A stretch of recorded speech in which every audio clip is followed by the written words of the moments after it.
Etapas iniciais. A primeira etapa é a etapa da crítica, da problematização.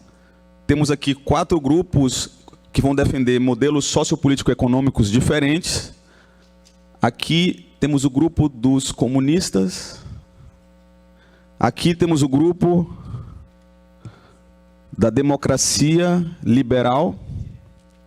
Atrás temos o grupo dos críticos do Estado, os anarquistas liberais. E do nosso lado direito aqui, a gente tem um grupo dos aristocratas, a aristocracia, né, que vai defender um modelo político mais para a esquerda, né? Então, aristocracia, uma anarquia liberal, democracia liberal e os comunistas. Parece que vocês realmente organizaram até, né, o espectro, aqui a galera da esquerda, aqui a galera da direita. A primeira etapa, cada grupo vai criticar o tema dos outros grupos. A gente começa com as críticas, tá? Em seguida a gente faz um intervalo. Na volta do intervalo a gente vai para a segunda etapa, onde cada grupo vai se defender das críticas recebidas.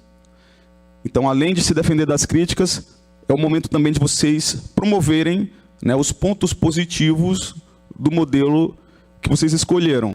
Vou passar a palavra para os meus amigos que estão ao meu lado, né, o professor Léo Lino, da Escola Daniel Neri, e o professor Pedro Henrique, da Escola João Bento, fazer suas considerações iniciais.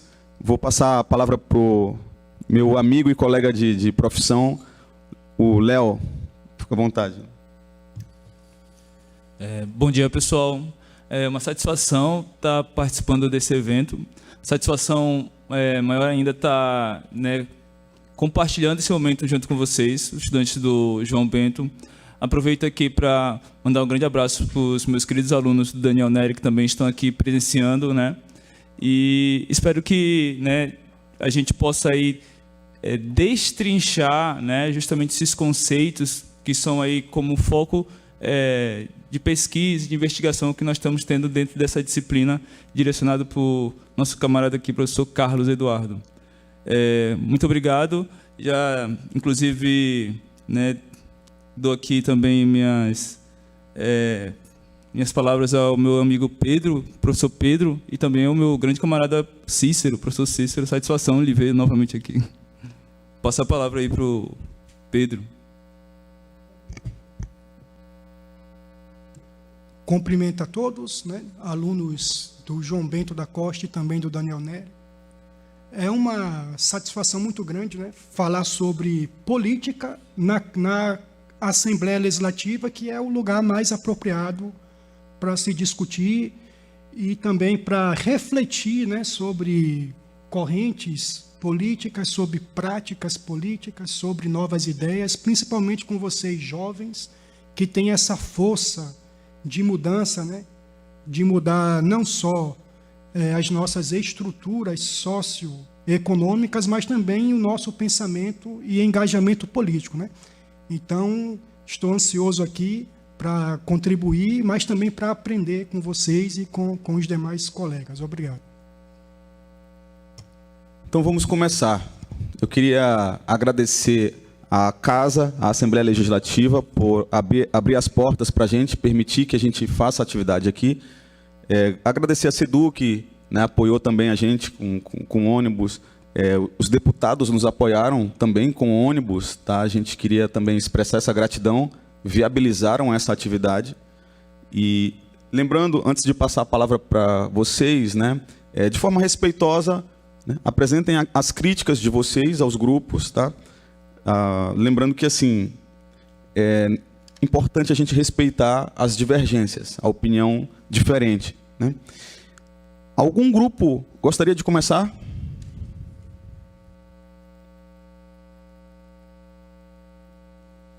Vou fazer um sorteio aqui, tá?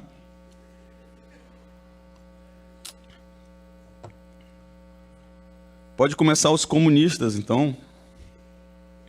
A partir de agora eu vou cronometrar 10 minutos para vocês fazerem as críticas aos outros grupos. Tudo bem? Podemos começar?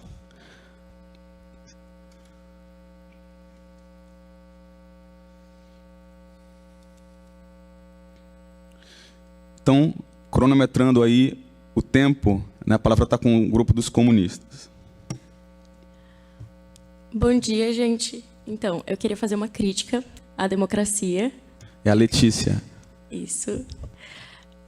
Então, democracia, né, com o seu significado, é governo do povo.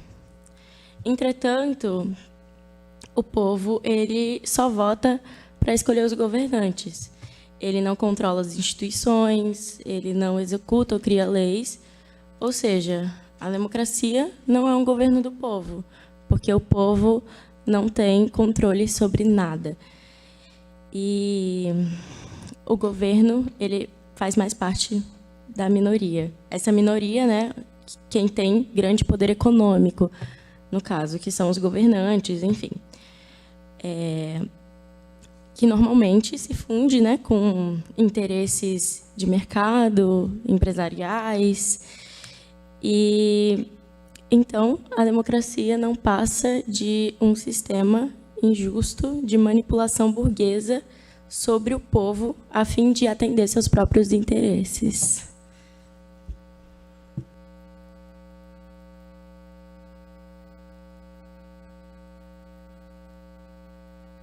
Bom dia, meu nome é Cássia e eu vou estar fazendo uma crítica à aristocracia, que tem como seu significado ser reservada a uma classe social que detém privilégios passados hereditariamente.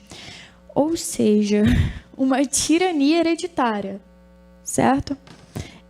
Eu queria ouvir o que vocês têm para falar sobre, porque é o que parece ser uma tirania, uma ditadura hereditária.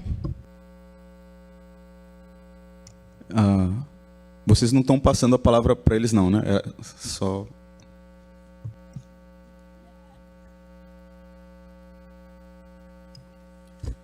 Bom dia, meu nome é Isabelle. Eu queria falar um pouco sobre a minha opinião sobre o ANCAP, que é o anarcocapitalismo. É uma ideia que, sinceramente, eu não sei como funcionaria na prática, porque não tem fundamento nenhum.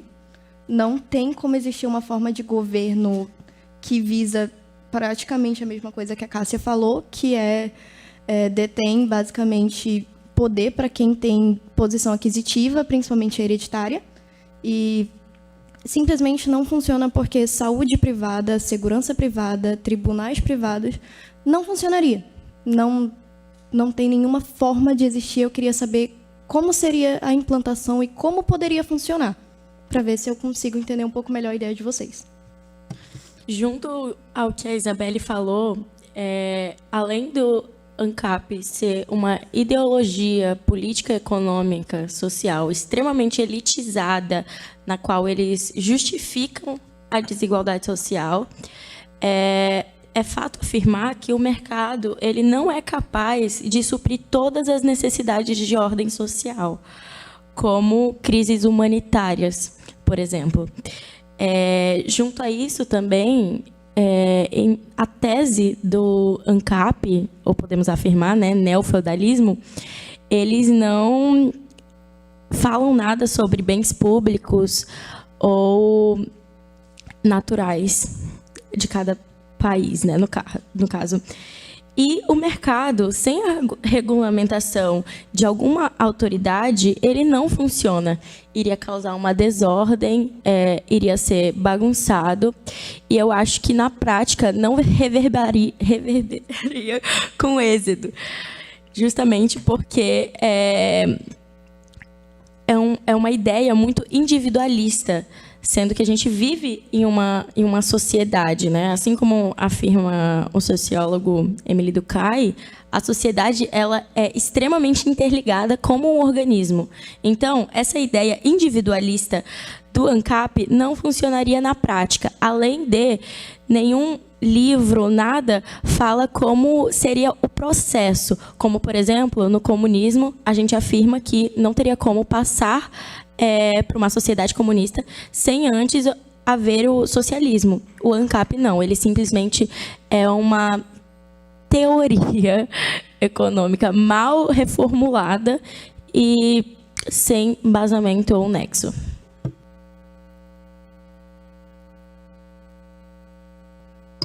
Oi. Voltei. Eu gostaria de fazer uma crítica ao libertarianismo, tá? Sobre como a política liberal tem a ver com o escravismo, de fato. Podemos ter um exemplo aqui, como John Locke, considerado o pai do liberalismo, foi sócio da Royal African Company, uma empresa inglesa que lucrava comprando e vendendo pessoas. Logo, escravismo. Isso faz com que essa história de liberdade no liberalismo não exista, não passe de mentira, né? Correto. John Calhoun também, que se considerava um liberal, acreditava que o escravismo era uma parte importante da história, que devia acontecer, uma situação totalmente errada. E Adam Smith também citava. Isso são fatos, tá, gente? Eles citam em livros, biografias e em falas também. Inclusive, havia uma estátua do John Calhoun na Carolina do Norte, que foi retirada devido a alguns protestos, exatamente por ele acreditar que o escravismo era uma forma correta. Outro ataque que eu gostaria de fazer, uma crítica, né? Marx cita, não só cita, como isso é comprovado, que o próprio funcionamento da economia liberal leva ao monopólio. Ou seja, os monopolistas, grandes produtores, acabam destruindo o mercado de consumo porque eles destroem os pequenos produtores, ok? A própria economia liberalista se destrói. Ela não tem base alguma para existir. Voltando à democracia, eu queria falar também como a democracia favorece a desigualdade. Ela não passa, né, de uma máscara para que possamos acreditar que a sociedade ela é justa, ela é igualitária, todos temos o livre-arbítrio, mas não é bem assim que funciona. Como, por exemplo, tem um dado que fala, uma entrevista, que o dono da Pets disse que ele paga menos impostos do que os caixas de suas empresas. Então, nitidamente reafirmando que a democracia ela não passa de uma manipulação burguesa sobre o povo, justamente para suprir os seus interesses, né? Suprir as suas necessidades. Então, assim, com isso, podemos concluir, né, que a democracia, sim, contribui para a desigualdade, visto que a manipulação burguesa existe, ela é real e, principalmente dentro da política, dentro dos órgãos públicos, dentro dos tribunais, enfim, sempre há corrupção. E a democracia ela é falha, ela é corrupta, ela é uma corrupção disfarçada.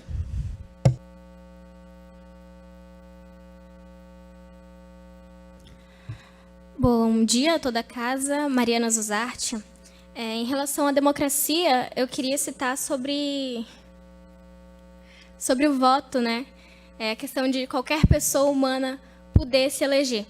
Ok, até essa parte a democracia, estabelece realmente que é a democracia, né? Essa parte de ter pessoa humana em questão de um burro, né, de um burrinho mesmo, de 4 patas, já ter se elegido aqui no Brasil. Então, por isso, estabeleceu pessoa humana. Mas em questão disso, eu queria fazer uma pergunta, né, para eles colocarem a sua defesa. O estudo aqui no Brasil.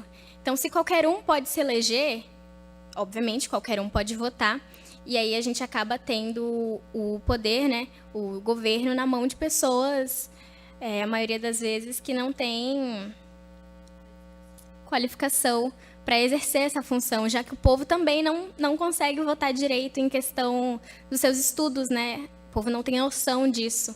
Então, como alguém analfabeto, por exemplo, vai poder votar e vai poder ter essa certeza de que aquilo é bom para o seu país, né? Então, é mais uma crítica em relação à escolaridade do povo. Oi, meu nome é Isabelle e continuando aqui sobre a questão que a minha amiga falou, que é sobre todo mundo consegue votar, ok, tudo bem, mas o ensino, né, que o governo passa é muito horrível, convenhamos. Esse novo ensino médio, né? Então, assim, por questão do estudo ser muito ruim, acaba que as pessoas que votam, as pessoas que se elegem são, né, meio que burros. O que a Isabelle disse é que, basicamente, se a democracia defende que todos tenham a oportunidade de se eleger, ela deveria, então,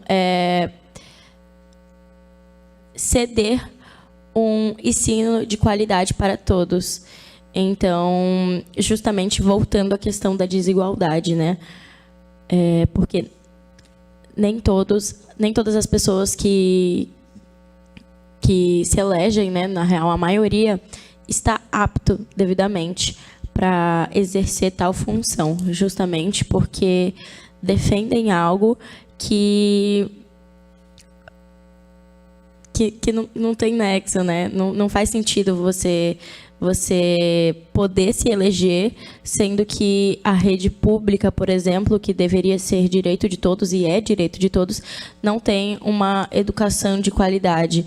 Então, assim, só favorecendo mais que quem está dentro, né, dos cargos públicos realmente é uma pessoa com bastante poder econômico, justamente porque teve mais privilégios ao decorrer da vida, né? Teve estudo de qualidade, tem mais conhecimento. Então, reafirmando, a democracia é injusta e contribui para a desigualdade. Dando continuidade ao que a Letícia estava falando, Mariana Zuzarte agora, falar em relação à educação, né, aqui no Brasil.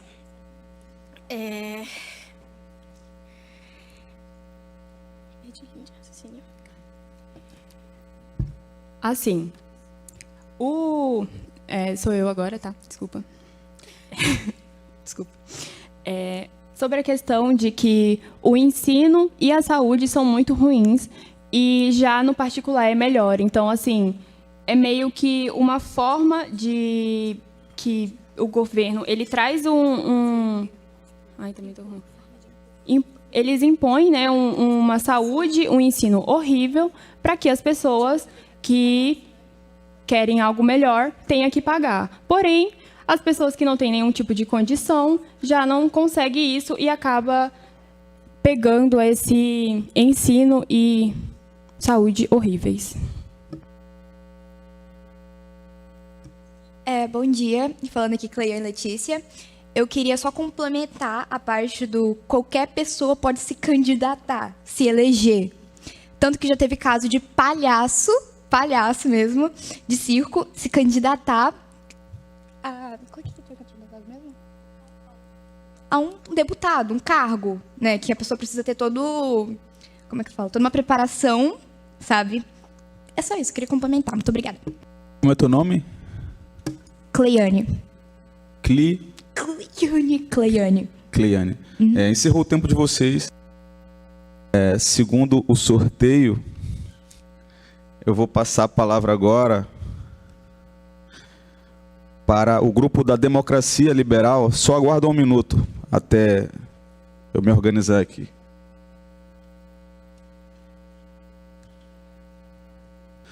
A partir de agora a gente vai passar a palavra para vocês. São 10 minutos, tá? O grupo da Democracia.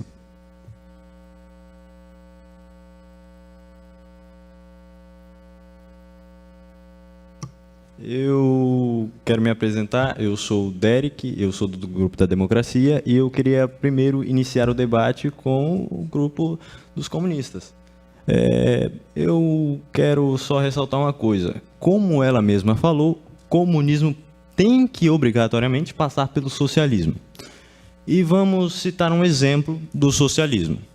A União das Repúblicas Socialistas Soviéticas. Um governo um tanto quanto, como eu posso descrevê-lo, exótico, que um tanto quanto violento, com medotas de crueldade. Como vocês mesmos afirmaram, pessoas são corruptíveis, e como aconteceu na União Soviética, se corromperam. Bem, primeiro foi a Revolução, que foi bem da menos, porque prometeram pão, terra e paz. 3 coisas que não tiveram pão, terra nem paz. E então, eu quero fazer uma ressalva. Um governo tão cruel que é capaz de matar as pessoas unicamente para ter um estoque de alimento militar, como aconteceu no caso da Ucrânia para, guerra. Eu quero entender só como isso não acontecerá novamente. O que garante a nossa segurança sobre um próprio ditador que detém todo o poder e quem for mais cegamente ligado ao poder e ao regime comunista sobe mais rápido na linha hierárquica do poder e como isso a gente pode ter a garantia de que não se repetirá novamente? Queria me apresentar, sou o Pedro Henrique, da Democracia, e eu queria fazer uma crítica ao comunismo. Um dos livros mais aclamados do século XX, que foi A Negação da Morte, de Ernest Becker, fala que os seres humanos têm uma alta taxa de negar. Nós negamos muito. E nós negamos muito também, esquecemos dos fatos. E um dos maiores fatos esquecidos foi da taxa de mortalidade durante o comunismo. O maior exemplo de negação. A ideologia, no período de 60 anos, matou várias pessoas. Criou uma limpeza étnica do país. E muitas pessoas esqueceram isso até hoje, essas mortes. Nós temos um senso, nós temos que lembrar disso para nos próximos anos não cometermos esse erro. Bom dia, meu nome é Lohan e eu queria fazer uma crítica ao anarquismo, bem breve. Como todo mundo já sabe, o anarquismo não possui um Estado e com isso não possui um poder econômico. Então não teria justiça, educação, saúde, no cenário que a maioria não tem condições de comprá-los. Eu sou a Sofia. Continuando o que o Lohan estava falando, deveriam propor uma solução, não a abolição do Estado. Porque a abolição do Estado traz o caos. Um exemplo onde o anarquismo não funciona, o anarcocapitalismo, como eles se intitulam, na pandemia, como ficariam as pessoas doentes sem dinheiro? Iriam depender da caridade de quem tivesse? Porque não teria um governo para auxiliar essas pessoas. Como ficariam os programas de auxílio?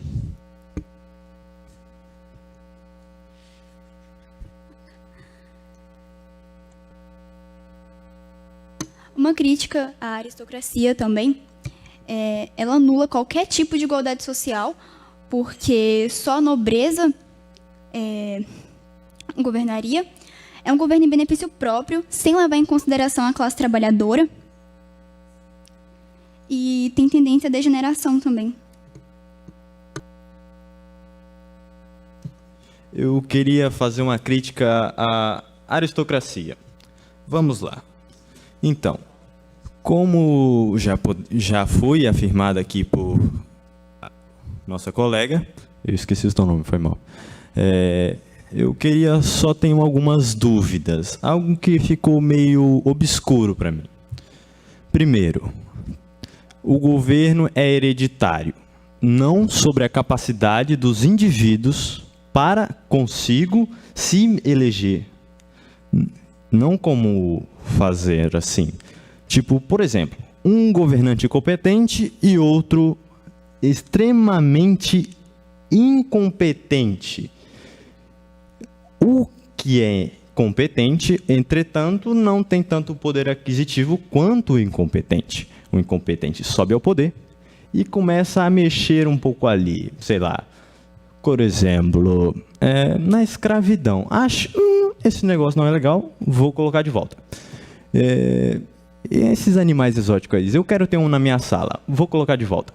E aí, como é que fica todo o sistema pressupõe que ele deve ter limites. E eu quero saber onde fica esse limite na aristocracia.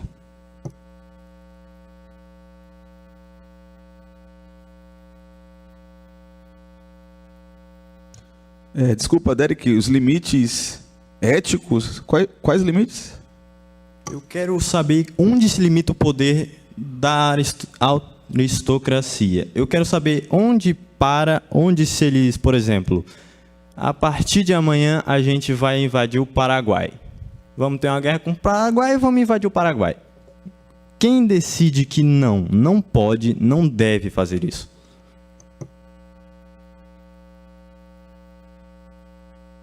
Só complementando sobre o comunismo, abolindo a propriedade privada, as classes sociais e o Estado, gera pouco incentivo pessoal e baixa produção de riquezas. Não teria desenvolvimento nem produção.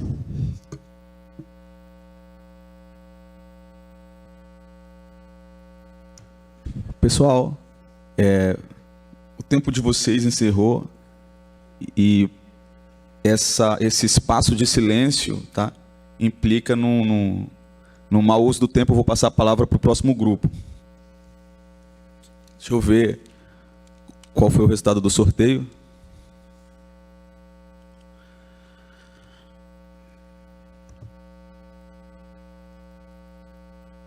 Vou passar para a aristocracia. Zerou o tempo? Pode ir. Boa tarde, senhores. Me chamo Emily Rezende e sou do grupo da aristocracia. Primeiramente, a minha crítica vai ao comunismo. Muito se fala sobre o motivo do verdadeiro comunismo nunca ter sido alcançado, certo? A resposta padrão dos seus defensores é que o verdadeiro comunismo nunca foi alcançado porque ainda não foi possível executar direito as medidas necessárias, certo? Aparentemente, não há consenso sobre como atingi-lo. O estágio final seria uma ditadura proletariada como Marx, ou então uma organização da sociedade de baixo para cima, como defendia Bakunin. Bom, e qual seria, a minha pergunta, qual seria o papel dos camponeses, dos criminosos, enfim. A minha dúvida, e creio que a dúvida do meu grupo vai muito mais longe. Se, no instante que o grupo revolucionário chega ao poder e se presta a prover mudanças que são necessárias, não viraria ele, então, uma aristocracia? Bom, isso são contraditórios com o objetivo dos comunistas, certo? Mas, na minha opinião, o comunismo nunca foi alcançado e nem será alcançado porque não há uma razão para chegar no consenso final. Sendo assim, senhores, se não tem como chegar no consenso final, não temos como dizer que o comunismo funcionaria. É básico. E essa é a minha crítica aos comunistas. Muito obrigado pelo tempo. Vou passar para o próximo membro do meu grupo. Boa tarde. Eu gostaria de falar sobre... Eu queria fazer uma crítica ao comunismo. O comunismo, utopicamente falando, ele não poderia ser aplicado, porque durante a época russa, durante a Segunda Guerra, durante os russos, a aplicação na União Soviética, depois do socialismo, foi aplicada em cima de, como o meu amigo do modelo democrático falou, já era um modelo cruel e horrível, onde ele se focava mais no militarismo, onde tinha mais poder e não ligando muito para o povo. O socialismo dele já estava corrompido. Por exemplo, se a democracia fosse aplicada dentro de um... A democracia não. O comunismo, ele fosse aplicado em cima de um socialismo já corrompido, com a base totalmente militarista e sem foco nenhum, ele seria igualmente igual ao socialismo já aplicado. Por exemplo, o socialismo já era ruim, ele já tinha suas bases enraizadas e corrompidas, e quando foi para o comunismo, onde ele foi aplicado, as bases já estavam corrompidas. Então ele continua a mesma coisa, com um sistema corrompido, ele já também tinha uma centralização no poder,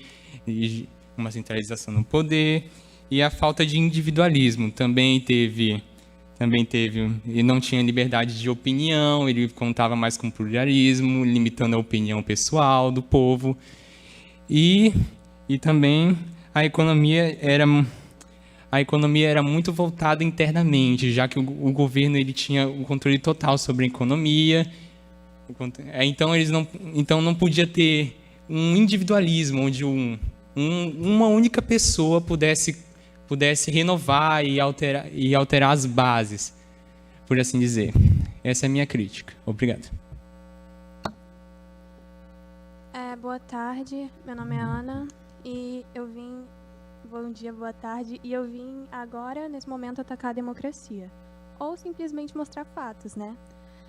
Um dos problemas da democracia é a diferença entre direito adquirido com esforço, estudo, reflexão e o tempo, e o outro direito simplesmente dado por ter nascido em algum lugar. O fato de todos terem o mesmo poder e não o mesmo conhecimento e nem a mesma compreensão da sociedade é o que torna a democracia problemática. O que vai a um exemplo, vamos supor. Em uma embarcação em alto mar, o capitão morresse. Vamos supor. Quem é mais indicado para ter poder? Colocar no comando alguém que teria estudo e conhecimento náutico ou dar poder a todos os marinheiros que estão no navio? Obviamente, a gente já sabe a resposta, né? Alguém que tem estudo. É senso comum. Quem escolheria alguém sem estudo pode ser taxado como lunático. Pessoas como Sócrates diz que isso é o que fazemos na nossa sociedade. Fazíamos na Grécia Antiga e até hoje permanece assim. As pessoas exercem a democracia quase somente pelo voto. O grande perigo disso é que as pessoas iletradas não compreendem questões complexas demais e vão sempre no mais fácil e compreensível. Assim, candidatos que colocam propostas simples como resultados fáceis tendem a ter diversos votos da parcela ignorante da sociedade. Isso se torna um problema, né? É isso que eu venho falar sobre a democracia agora. Agora eu passo... Como é o teu nome mesmo? Ana Clara. Ana Clara e... O teu? Flávio. Boa tarde a todos. Meu nome é Aline. Eu vou fazer uma crítica voltada para o anarquismo. Pois bem, senhoras e senhores, vamos começar falando do anarcocapitalismo. É um sistema econômico onde não existe uma centralização de governo ou de autoridade, onde as pessoas poderiam muito bem se autorregularizar ou fazer o que eles bem entendessem com base na PNA. Então, basicamente, é como se fosse defender que se o princípio da não agressão fosse aderido, não existiria mais a necessidade de um Estado regendo os exércitos, os tribunais, os órgãos de segurança, órgãos, inclusive, que são responsáveis por manter a ordem e o bem-estar da sociedade. E isso, caso não ocorresse, no caso isso ocorre justamente porque vocês defendem que o mercado se autorregularia, teoricamente. Muito bem. Parando para analisar fortemente, isso não é algo que ocorreria, é algo meio que fantasioso, digamos. Isso porque como posso explicar? Numa sociedade que ela se estabiliza sem um governo, que seria o que vocês defendem, estaríamos regredindo novamente para o feudalismo, onde a pessoa que possuía o maior número de capital, ele teria um certo nível de... como posso dizer, ele se sobressairia sobre os demais e teria influência e poder sobre eles. Influência, inclusive, sobre os órgãos de segurança pública, que não existiriam mais, se tornariam privadas, e alguns desses exemplos sobre os órgãos poderiam ser os tribunais ou até mesmo os órgãos de policiamento. Como eles passariam a ser privadas, as pessoas precisariam pagar para poder se defender. Então, de uma certa forma, falando que isso seria o problema do Estado, então o Estado, ele pode até possuir alguns pontos negativos, mas defender que a abolição dele, com justificativa de que ele seria algo que não funcionaria totalmente, não é algo muito plausível. Um exemplo disso é uma coisa que vocês geralmente batem muito na tecla, que seria os impostos. Falando que o imposto seria algo ruim, que seria como se fosse roubar as pessoas e os cidadãos que estão ali indo e, né, fazendo sua colaboração. Por que eu acho que o imposto não seria algo assim negativo e sim positivo? Vamos parar para pensar. Você vai lá e paga assim determinada taxa todo santo mês, e isso não seria exatamente considerado roubo, e sim um investimento, porque vai ser revestido para os cidadãos em forma de prestações de serviços, como educação, saúde e principalmente a segurança. E eu gostaria de destacar essa parte da segurança, porque ela não se trata somente da parte de segurança dentro do próprio país. Por exemplo, uma pessoa vem e vai tentar te roubar, a polícia seria responsável por essa segurança. Porém, existe outra coisa envolvendo isso, que existe há muito mais tempo, desde os tempos mais antigos até a atualidade, que seriam os exércitos.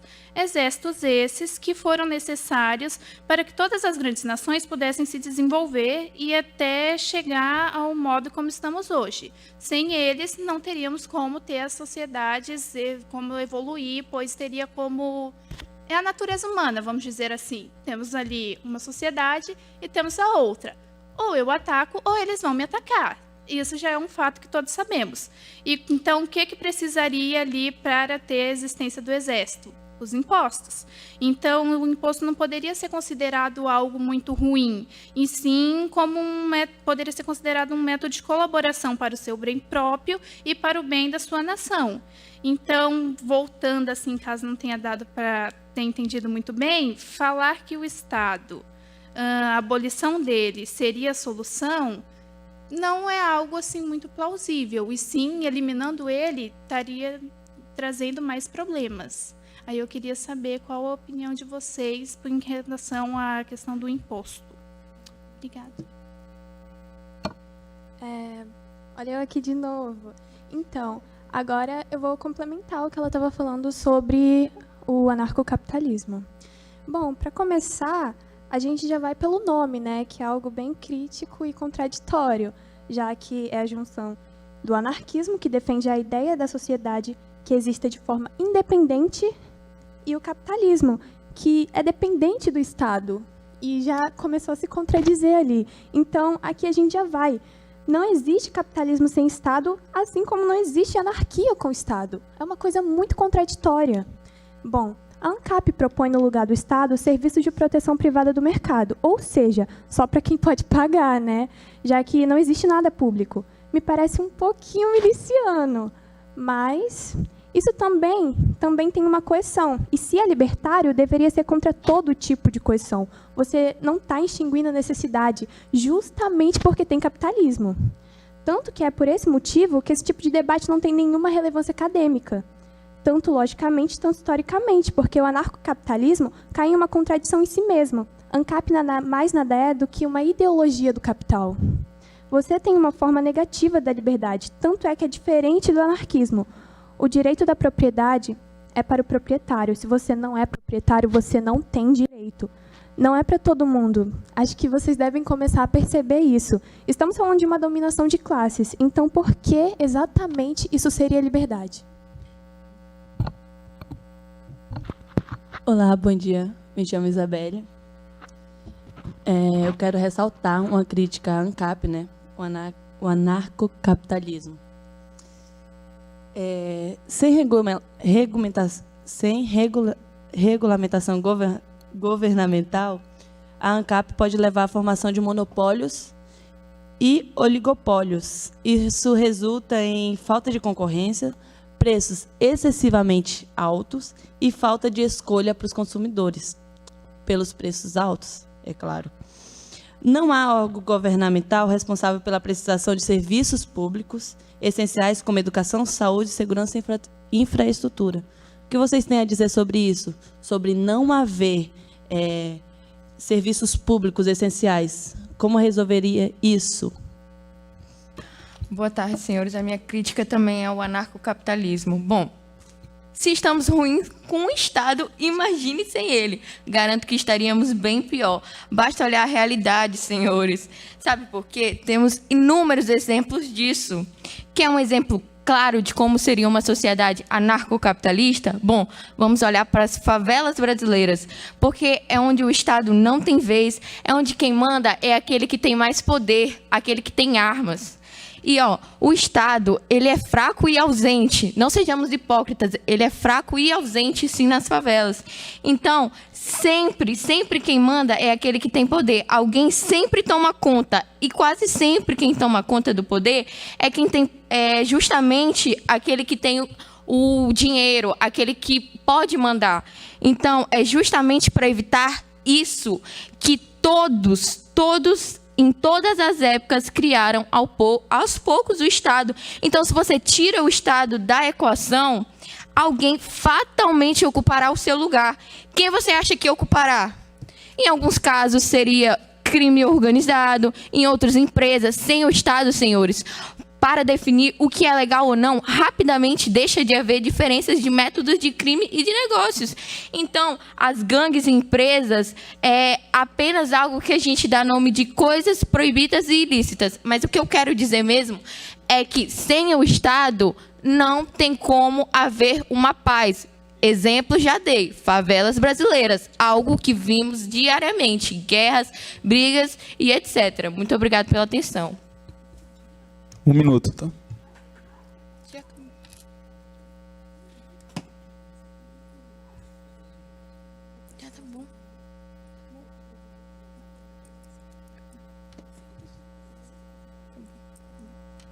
Obrigado pela participação.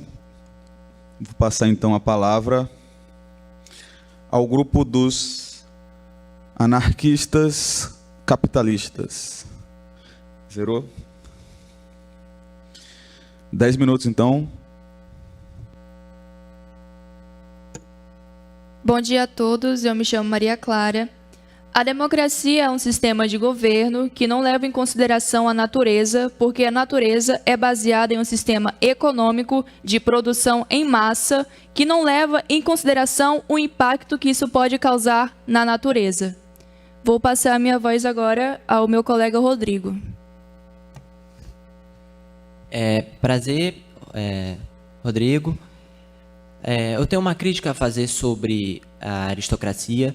A aristocracia, como o comunismo mesmo disse, a crítica que eu estou ressaltando aqui, é uma sociedade baseada no hereditarianismo, que se baseia em que você nasceu com sangue nobre, você é nobre. Ou seja, se você, por exemplo, nascer filho de um general de um rei, você, por exemplo, vai ser o general de um rei.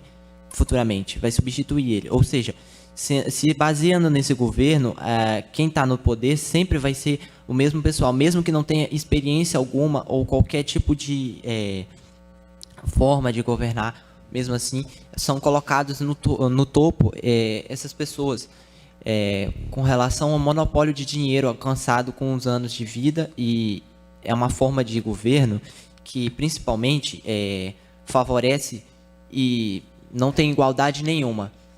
Nasceu rico, continua rico e enriquece mais a família conforme os anos passam, mas nunca vai ter uma forma de governo que se torne igual desse jeito. Sempre vai ser uma forma que vai deixar quem está rico no topo e quem está pobre abaixo. A escravidão é a coisa mais comum que tem na aristocracia. Relatos disso históricos em todo momento, principalmente estudados por nós alunos o tempo todo. O que mais falado principalmente são as sanções das grandes empresas escravizando milhares e milhares de trabalhadores. Londres, por exemplo, onde ocorreu a primeira revolução industrial, primeiramente, foi um local que principalmente houve muita escravidão de trabalhadores honestos que tinham pouco para viver e eles não tinham condições de se levantar porque era um sistema aristocrático que sempre deixava a Câmara dos Lordes e outros governos acima. É um governo principalmente com tendência imperialista, porque sempre vai ter alguém para tomar o poder do próximo e gerando um conflito que sempre faz o próprio povo sofrer sem precedentes, tornando uma democracia, uma aristocracia, uma forma de governo falha por justamente fazer com que o povo, o principal povo, não seja importante. A importância do povo na aristocracia, principalmente por ser imperialista, é justamente só manter o povo para que continuem trabalhando como escravos. É uma escravidão em massa, por assim dizer. Então, não tem forma da aristocracia ser uma forma de governo igualitária, sendo que eles continuam com essa tendência imperialista. E com isso finalizo. Passo a palavra ao próximo. Meu nome é André e eu queria criticar a forma de governo do comunismo. Mas como todos os debatentes anteriores falaram que o governo comunista é muito falho, eu queria fazer uma pergunta específica à educação. Crítica ao sistema de educação adotado pelo governo comunista, muito ao longo da história, promove a doutrinação de massas de crianças e também ela educa as crianças a um molde pré-moldado que elas têm que ser muito, como posso dizer? A doutrinação das crianças leva elas a digamos... Deixa eu ver aqui, calma aí. Leva as crianças a serem muito leais ao Estado e serem escravos do Estado, sempre irem a favor do Estado. Nunca a incentivar novas ideias e nunca promover talentos entre as crianças. Sempre promover elas a ficarem escravas do Estado. Como, por exemplo, na União Soviética, que eles doutrinavam as crianças em massa, em escolas e também na Guerra do Vietnã, que tinha campos de concentração em massa para doutrinar as pessoas ao comunismo. Agora eu passo minha palavra ao Gilmar. Bom dia, meu nome é Gilmar e a minha crítica vai para o comunismo. Como foi ressaltado aqui no grupo dos democratas, a União Soviética teve 20 milhões de mortos, mas agora esse número de mortes atingiu por 3 períodos. Primeiro foi 500 mil pessoas mortas, acusadas de conspiração contra o regime comunista da União Soviética, lá em 1938, nesse período que ficou conhecido como o Grande Terror, quando todo mundo começou a pensar que todos podiam ser traidores depois que 2 membros do partido bolchevique foram acusados de traição. Aí depois o Estado passou a imagem de que se esses 2 membros do partido são traidores, qualquer um pode ser. Os 4,5 milhões de mortos foram os kulaks, fazendeiros que foram acusados de acumular riqueza durante o período de crise de fome na União Soviética e mandados para campos de trabalho forçado. E os outros 11,5 milhões a outra quantidade foi de 2 períodos de fome da Rússia Soviética de 1917 e 18 e lá para 1929, e causando... A fome foi tão grande que as pessoas começaram a praticar canibalismo, mas mesmo assim Stalin usou de desinformação e propaganda para cobrir esses boatos de fome, o que resultou em ainda mais mortes. Passo a palavra. Ressaltando aqui mais uma crítica à democracia. A democracia é um sistema de governo que não leva em consideração as necessidades de povos que vivem em zonas rurais, porque a democracia é baseada em um sistema de representação que está concentrado em apenas áreas urbanas. Passo minha voz.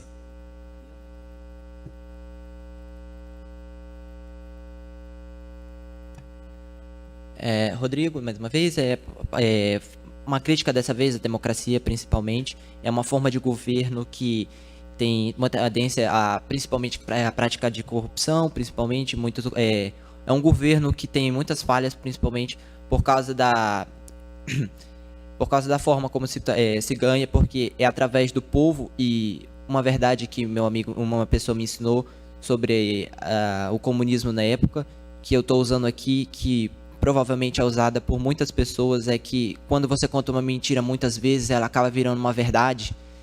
É o que muitas pessoas acham que é brincadeira, mas na verdade a democracia é falha justamente por isso.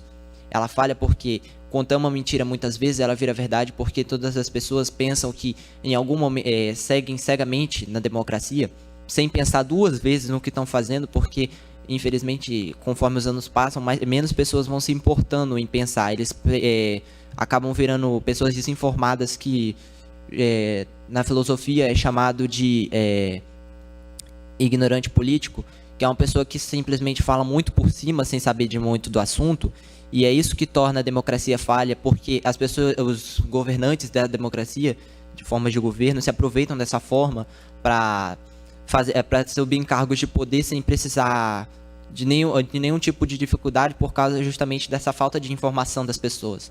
Espalhar uma fake news hoje em dia é uma forma muito utilizada da democracia como forma de governo para implantar e colocar pessoas em cargos políticos altos sem necessidade nenhuma, com grande falha, causando muitas questões que geram que geram muitos desentendimentos justamente por causa dessas fake news, colocando muitas pessoas inapropriadas no poder. E isso torna a democracia falha, fazendo com que o sistema fique injusto para qualquer um, porque não sabemos no dia, quando pode aparecer um candidato honesto de verdade, justamente pela falta de informação da fake news, e aí a desinformação torna isso pior ainda, fazendo com que todo mundo suspeite de qualquer um, e sem saber de nada, colocamos qualquer um no poder. E isso torna a democracia falha de muitas formas. Passa a palavra. Eu queria falar sobre o pluralismo e a diversidade de ideias. No governo comunista, muitas vezes o comunismo age de forma em que tende a suprimir as ideias individuais das pessoas, onde ela concentra o poder dela em ter uma ideia específica e a doutrinação das crianças e, em geral, nas grandes massas de pessoas. Só isso. Passo minha voz ao Gilmar agora. Oi. Dessa vez a minha crítica vai para a democracia, citando o pensamento de Hans Hoppermann no livro Democracia, o Deus que Falhou. Nesse livro ele cita de que a democracia é uma forma de governo pior do que uma monarquia absoluta, pelo simples fato de que numa monarquia o rei ele tem controle absoluto sobre as pessoas, ele é em si o Estado. Quando, na verdade, ele não pode fazer muito mal às pessoas, porque se ele fizer, depois ele não vai ter mais o que governar, não vai ter mais o que controlar as pessoas. Mas, numa democracia, é uma competição de males. Todos os candidatos lá, eles ficam fazendo um monte de propaganda, ressaltando a imagem deles, resultando o que querem fazer no regime deles, no governo deles, mas depois eles não fazem nada do que prometeram, porque sabem que daqui a 4 anos não vai ser mais problema deles depois. Ou seja, é uma escravidão com a diferença de que você pode escolher seu mestre a cada 4 anos. Citando desse livro aqui, dessa visão de democracia, já que eles usam propaganda, um monte de problemas, e também tem gente que nem é capacitada para isso, um bando de analfabetos que pensam que só porque controlaram alguma coisa já são aptos o suficiente para liderarem grandes nações. Passo a palavra. Eu gostaria de ressaltar mais uma crítica à aristocracia, com fatos históricos que aconteceram em muitos. A própria história do nosso país aqui é uma história de um governo imperialista da aristocracia que gerou uma revolução criada por alguém do próprio governo. O próprio governo sempre foi provas históricas concretas de que um governo como a aristocracia, que é imperialista, sempre vai ser derrubado pelos aqueles que acreditam numa democracia correta, ou numa forma de governo correta. A forma de governo que pode ser melhor do que um governo onde quem manda é só quem nasce com sangue nobre. Essa forma foi pensada por muitos, porque muitas revoluções, podemos citar Revolução Gloriosa, Revolução na França, revoluções em muitos locais que ficaram estourando, Revolução Americana, foram milhares de formas de acabar com a aristocracia em muitos locais. O nosso país hoje é uma democracia, mesmo acreditando que seja falha, é uma democracia hoje porque o governo de antigamente, que era aristocrata, foi derrubado aqui no Brasil e pelo governante do próprio governo, que se revoltou e decidiu que seria melhor, que decidiu que a gente deveria ter independência, porque a gente era uma colônia, porque é isso que a aristocracia é. O rei governa, expande e os outros países que estão ao seu redor sofrem com isso. Os países que são a colônia deles, principalmente. Citando aqui de novo uma crítica ao comunismo, uma pergunta. Eles disseram aqui sobre o ANCAP que ele é só uma teoria, que nunca foi na prática, mas em si o comunismo também nunca existiu. A única coisa que eles só tiveram foi a fase socialista, mas aí, o socialismo em si, o comunismo é uma ideia de sem classes sociais e que seja tudo igualitário, distribuído igualmente para as pessoas, sem a necessidade de um Estado. E por si só isso já me parece um pouco o anarquismo, sem Estado, sem classes sociais. Mas a única coisa que só teve nesses 74 anos do século passado da União Soviética foi um autoritarismo, um regime de censura que parecia sair do livro de 1984, do George Orwell, uma sociedade distópica, um monte de gente morta, seja por fome, inanição ou pelo monte de guerras. Só por causa desse regime comunista já foram 3 guerras. E por si só ele parece um ideal mais violento do que pacífico.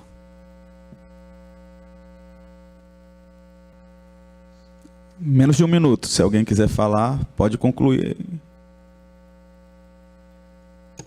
Ressaltando mais uma crítica à democracia. A democracia é um sistema que não leva em consideração as necessidades dos povos tradicionais, pois a democracia é baseada na representação da maioria, e muitas vezes ignoram ou discriminam contra os povos tradicionais. Encerrou o tempo de vocês, só aguardem 1 minuto, por favor.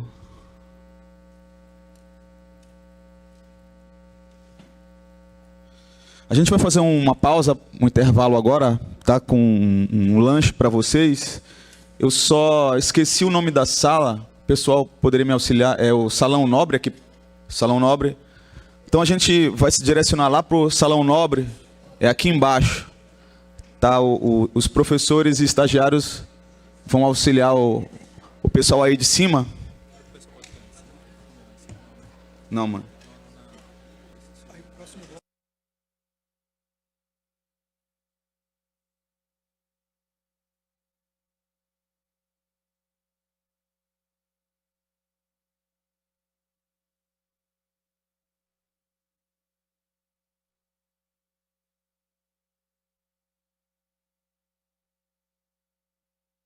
Cuidado aí com o microfone, onde vocês estão falando às vezes coisas inapropriadas aí e está sendo transmitido em tempo real, tá?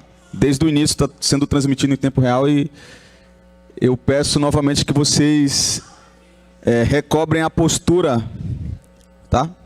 A gente vai retomar o debate. Eu vou pedir para todo mundo retornar para os seus lugares aí.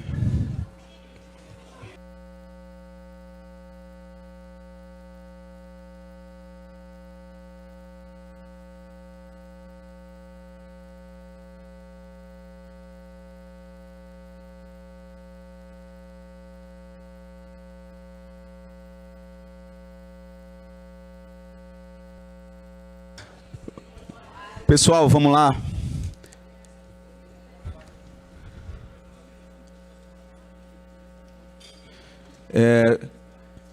Queria novamente agradecer à Assembleia Legislativa, o apoio da direção da Escola João Bento, os professores que estão nos apoiando, estão lá em cima, os acadêmicos de filosofia que estão também presentes, todos os estudantes que se prepararam para o debate, os estudantes que estão lá em cima e, até onde eu consigo perceber, estão respeitando esse momento. Eu, assim, estou gostando muito desse debate, tá? Eu queria falar isso para os debatedores, O debate, para mim, ele tá sendo bem representado aí, vocês estão representando bem os grupos. Eu vou passar novamente a palavra para os demais integrantes da mesa avaliadora aqui, a começar aqui com o professor Pedro, fazer algumas considerações antes da gente retomar a segunda etapa. Mais uma vez, bom dia. Vou fazer aqui um apanhado daquilo que eu percebi do que foi debatido entre vocês. É claro que não vai dar para falar tudo, porque é muita informação, mas tem algumas coisas que eu achei interessante e que é relevante a gente comentar, que vocês podem utilizar, inclusive, tanto para se defender, como também para reforçar a crítica no debate que vocês vão fazer no próximo bloco, certo? Então eu vou começar, por exemplo, com o capitalismo liberal, ok? Foi dito aqui que o capitalismo liberal ele traz uma certa dificuldade para grupos sociais que têm menos privilégio do ponto de vista econômico. E eu concordo com essa colocação, certo? A gente sabe que em um país democrático de dimensões continentais como o Brasil, existem segmentos econômicos, culturais, políticos que têm ideias completamente diferentes com relação à organização social, e essas ideias muitas vezes divergem, certo? E infelizmente nós sabemos que dentro de uma democracia, poder econômico anda de mão dadas com poder político. Só que nós, que somos menos abastados do ponto de vista político, também temos a condição de participar da democracia, porque a democracia ela não se limita só ao período eleitoral, ao processo eleitoral, de votar ou ser candidato. A democracia, que tem tudo a ver com cidadania, também tem a ver com a nossa atitude enquanto cidadão no dia a dia, dentro da escola, exigindo melhores estruturas, exigindo corpo docente, porque a gente sabe que tem muitas escolas que falta professor. A democracia também é exercida dentro dos sindicatos, dentro das associações de bairro.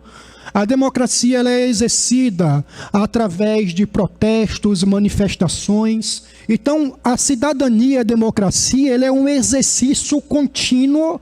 E o período eleitoral é só dos processos que fazem parte do nosso jogo democrático, certo? Eu ouvi também de muitos alunos que a respeito de violência, né? Infelizmente, gente, quando a gente fala de relações sociais, em qualquer período ou tempo da história, existem relações de poder e violência, ok? Inclusive na democracia liberal, que na teoria é uma democracia, é uma teoria que apresenta uma ideia mais abrangente de participação do indivíduo enquanto uma coletividade. Só que até dentro da democracia liberal também existe violência, né? E essa violência não se dá só no aspecto físico, como também se dá no aspecto cultural e econômico, né? Recentemente teve, por exemplo, a PL do marco temporal, que demarca as terras indígenas, e aí a gente deixa muito claro a força do poder econômico do agronegócio, que acaba influenciando nas relações sociais e políticas de diversos grupos sociais que convivem dentro de uma mesma coletividade.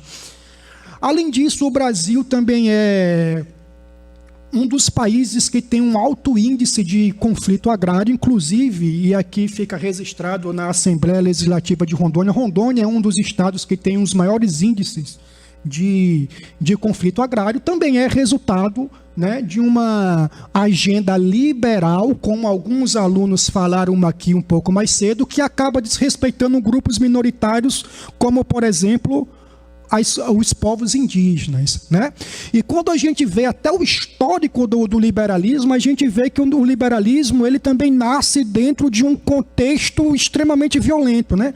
Porque quando a gente vê a Revolução Francesa, a gente olha com um olhar romântico dos burgueses franceses arrancando a cabeça do rei Luís XVI em praça pública. Você imagina uma cena mais violenta que essa?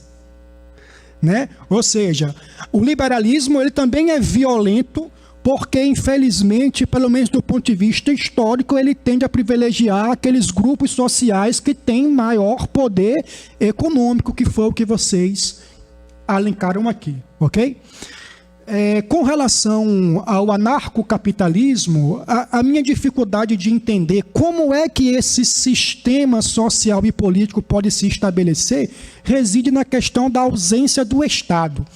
Quando a gente fala do mundo geopolítico globalizado, onde a economia e a política, as ideias estão todas integradas, como é que a gente vai conceber a ideia de uma nação que convive ao redor de outros estados? Né?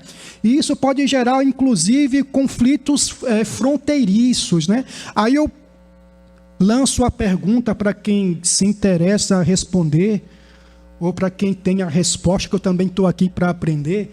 Por exemplo, né? Como é que uma sociedade anarcocapitalista, em uma situação de pandemia,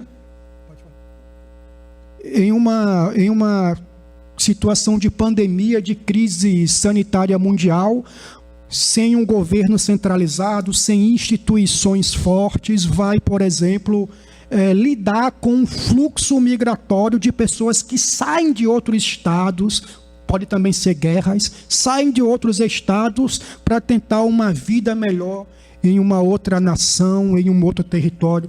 A gente tem muitos exemplos, né, de nações que não possuem estados e que têm uma dificuldade gigantesca de se representar na comunidade internacional, como a Organização das Nações Unidas. Né? Nós temos a comunidade basco, nós temos a Catalunha, nós temos uma parte da Palestina que ainda tem muita dificuldade de se representar dentro da política internacional. Então eu vejo muita dificuldade uma sociedade anarcocapitalista se representar dentro da política internacional, porque quando a gente fala de política, a gente não pode falar só do âmbito regional. Quando a gente fala de política, a gente também tem que falar de âmbito internacional, né? Porque hoje no mundo globalizado tudo está integrado. E acabou. Então é isso. Não, passo para o Léo fazer essas considerações e aí a gente retoma a defesa, tá? Eu não vou, né, de forma tão profunda assim, mas basicamente fazer alguns adentros sobre esse processo, né, que está ocorrendo aqui, que é justamente, né, colocar, né, os estudantes aí nesse momento de dialogar, aprofundar e apresentar, né, o conceito que cada grupo aí ficou responsável, né? A atividade é absurdamente interessante, justamente por esse fato que nos coloca nesse desafio de apresentar uma ideia. Então, até aqui, esse momento que a gente passou por uma etapa aí de fazer uma análise crítica, né, algumas críticas sobre alguns sistemas apresentados, eu acho que a gente desenvolveu muito bem a esse primeiro momento. Inclusive, né, diga-se passagem que esse processo de falar para o público é um processo um tanto complexo, nos causa um certo nervosismo, né? A gente percebe isso, que nos primeiros momentos algumas falas elas vinham um tanto tímida e aí com meio de receio de aprofundar, mas a gente observou que com o desenvolvimento da atividade vocês se arriscaram mais, aprofundaram e apresentaram aí, né, os seus argumentos de forma muito mais espontânea. Salvo agora eles vão defender, né? Então assim a gente vai ter aí um momento muito mais pleno justamente para essa atividade.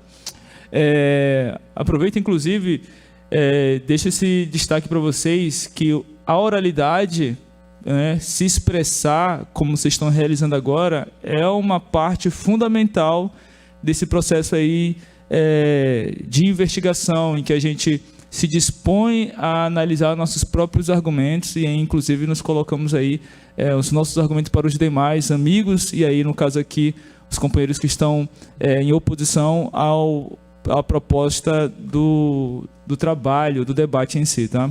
Vamos retornar a isso, concentração, mas lembre-se que vocês devem se arriscar, esse aqui é o momento, já que é uma atividade pedagógica, né? Se arrisquem, elaborem, né, com precisão os argumentos de vocês, bola para frente. Você, Carlos.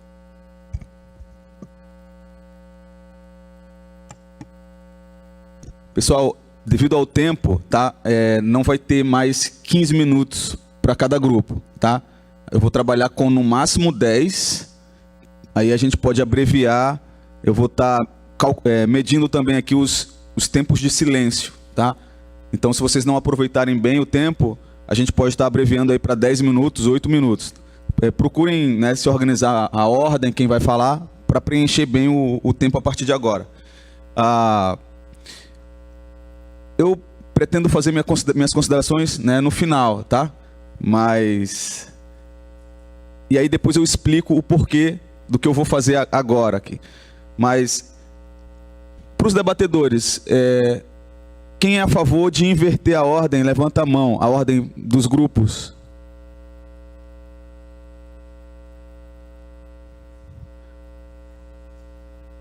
Isso.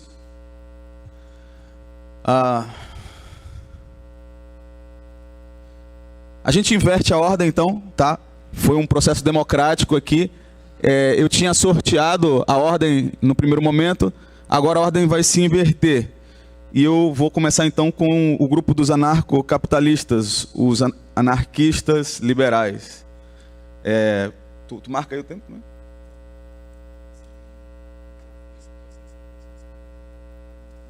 Fala aí. Na verdade, pessoal, inclusive peço desculpa, mas devido ao horário, né, eu vou ter que me retirar. Tá? Gostaria de presenciar essa última parte, mas infelizmente não vai ser possível, né, de acordo com o horário. E aí, só agradecer ao professor Carlos, ao professor Pedro, ao professor Cícero, muito obrigado pelo convite, pela oportunidade. Agradeço a oportunidade que vocês me ofertaram de estar aqui presente. Enfim, só agradeço. Valeu. Fica à vontade então, Léo. Anarcocapitalistas, o tempo está contando a partir de agora, tá? Bom, eu queria defender o estado nulo do anarcocapitalismo. Na visão da sociedade libertária, o estado nulo, ou seja, o Estado não tem grande influência para controlar a vida deles, só para garantir os direitos do indivíduo e sua propriedade.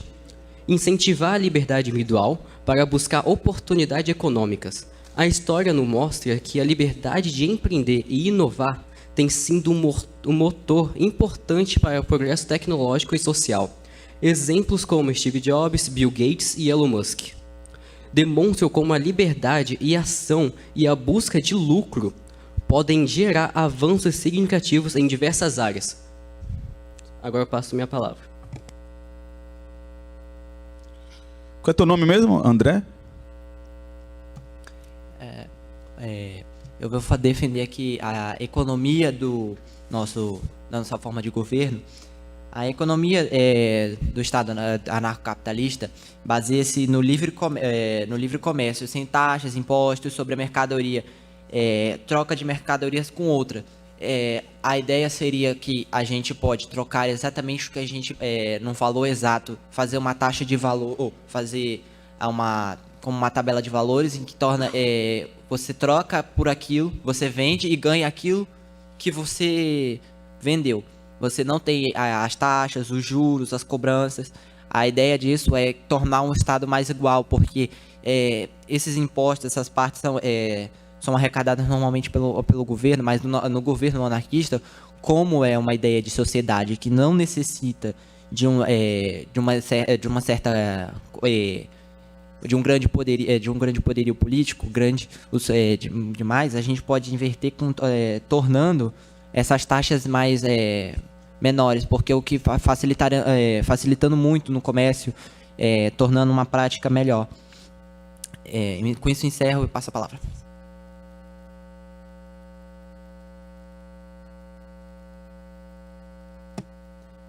Bom, aqui, passando a palavra, vim aqui defender e explicar melhor como é que funciona o princípio de não agressão.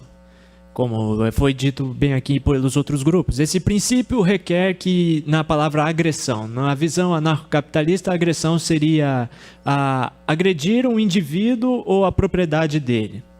Ou seja, quando ele é agredido, ele já tem o seu direito de se defender e de se revidar.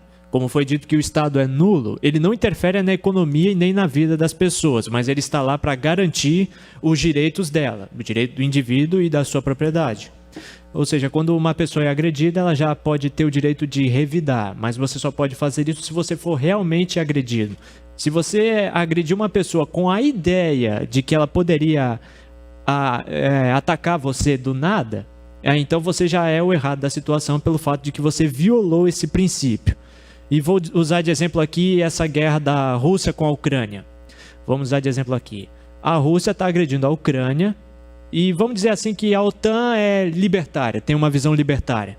Aí depois eles atacam a Rússia com a ideia de que estão defendendo a Ucrânia. Na verdade, por si só, já seria uma violação desse princípio pelo fato de que o que eles estão fazendo é ser a polícia do mundo inteiro, porque a Rússia está atacando a Ucrânia e não os países associados à OTAN. Então não teria motivo para ser considerado uma agressão, já que a Ucrânia não faz parte da OTAN, por essa razão que esse princípio é valorizado, que você é que se defende, sem a influência de terceiros, sem a influência de outras pessoas. Ou seja, quando uma pessoa se defende por você, é porque você não tem capacidade de resolver seus próprios problemas ou suas situações. E nesse princípio é valorizado ao todo que você se defenda. E sem a influência de nenhuma pessoa com o pretexto de que está se defendendo, quando na verdade a maioria das pessoas só defende outras por benefício próprio. Passo a palavra. O anarcocapitalismo, ele defende a propriedade privada em defesa que o ser humano é dono do seu próprio corpo, tudo que ele produz, por extenso, é seu também. Libertarianismo é diferente de anarquismo, contém o princípio de não agressão PNA, que significa que a PNA que não pode conter violência física, moral e verbal, roubos e etc. E é ligado ao libertarianismo de direita, como os ideais capitalistas. Objetivos que administram o libertarianismo é o livre mercado, minarquismo, anarcocapitalismo e axioma de não agressão. Passo minha voz. Respondendo à pergunta de como como a sociedade anarcocapitalista lidaria com uma pandemia, com as relações internacionais, seria, por si só, a ideia já não tem fronteiras. Eles iriam tentar buscar o máximo de ajuda, fazendo relações internacionais com outros países para tentar buscar apoio e fortificar a sua base para combater as crises mundiais. Já que nessa sociedade eles não têm essa ideia de fronteiras. Todos são livres e todos precisam de uma relação. Porque se fosse trabalhar sozinho, se fossem individualistas até certo ponto, a sociedade aí sim iria ruir. Ou seja, ele é individualista no sentido de não tirar dinheiro de uma pessoa, de uma pessoa só, em favor de um grupo, de um coletivo, que nem outras ideias aqui, que tiram dinheiro de uma pessoa para favorecer ou a si mesmo ou o seu grupo de apoio de fortificação estadual. Aqui. Passando a palavra, eu queria falar a respeito dos direitos individuais do anarcocapitalismo liberal de direita, que enfatiza a proteção dos direitos individuais, incluindo a liberdade de expressão, a propriedade privada, a liberdade de associação ao longo da história que vivemos na sociedade, que respeitam e protegem esses direitos, tendem a ser a maiorias prósperas, respeitando a dignidade e a autonomia dos indivíduos. Eu queria falar sobre a redução da intervenção estatal. A história nos mostra que governos centralizados e excessivamente intencionalistas tendem a levar à burocracia e à corrupção e à ineficiência. O anarcocapitalista liberal propõe uma redução drástica de intervenção estatal na economia e na vida dos indivíduos, permitindo que as forças do mercado e a liberdade da escolha atuem de forma mais eficaz. Agora, se quiser falar, vai. Bom, por aqui eu iria falar como iria funcionar essa sociedade baseada no livro Cidades Privadas Livres, de Titus Gebel. Ele diz nesse livro uma sociedade como se fosse uma cidade-estado. Uma sociedade é uma propriedade. Seria um governo autogestionado pelas pessoas. As pessoas realmente que seriam capazes capazes mesmo de saber o que estão fazendo, sem precisar de um cargo importante, sem precisar ser uma pessoa importante para já se achar merecedora de cuidar, de reger um governo. Esse tipo de sociedade seria autogestionada, mas não no nível de autossuficiência. Teria relações com outros lugares lá, mas sem fronteiras, sem necessidade de fronteiras, e também baseada nos princípios de livre mercado, o minarquismo, que é o Estado nulo, e o laissez-faire, que em francês é um princípio de autopropriedade, em que você é dono da sua propriedade privada e de si mesmo, nesse sentido.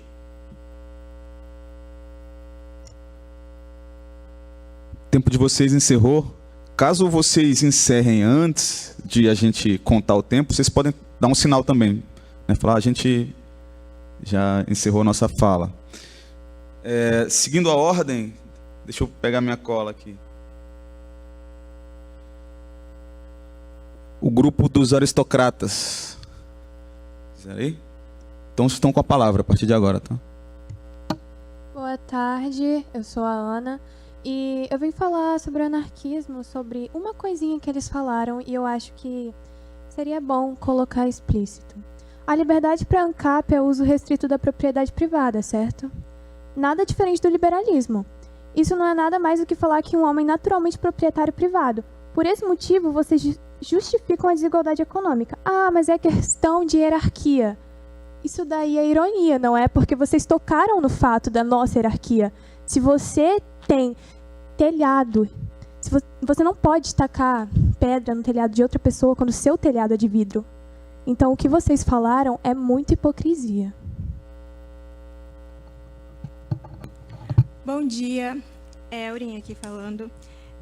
Eu vou defender que o comunismo nos chamou de tiranos pela forma de governo hereditária.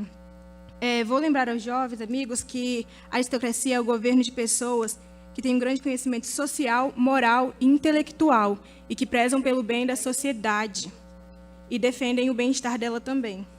A aristocracia veio justamente para combater o governo tirano.